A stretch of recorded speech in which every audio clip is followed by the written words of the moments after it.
para sa pagpapalakas ng edukasyong digital ang isinagawa matapos magbigay si Ginoong Michael Tacbianan, isang alumnus ng Campino Elementary School at ngayon ay isang chief mechanic sa Boeing Company sa South Carolina, United States of America. Si Ginoong Tacbianan ay nagkaloob ng 2 bagong HP laptop bilang suporta sa pagkatuto ng mga batang kampo.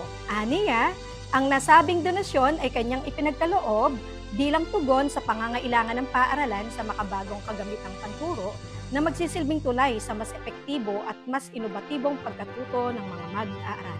Ano ang nagtulak sa iyo upang magbigay ng donasyon sa paaralan?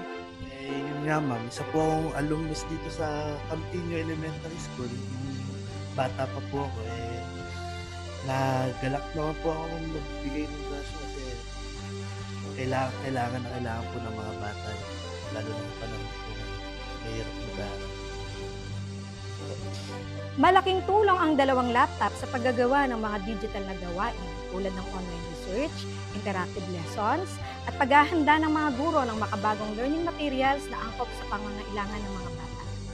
Ayon sa pamunuan ng paaralan, ang donasyong ito ay patunay ng malasakit ng mga pribadong individual sa edukasyon at sa patuloy na paghubog ng kaalaman at kakayahan ng mga kabataan. Ang kabutihang loob ni Ginoong Tacbianan ay nagsisilbing inspirasyon sa komunidad.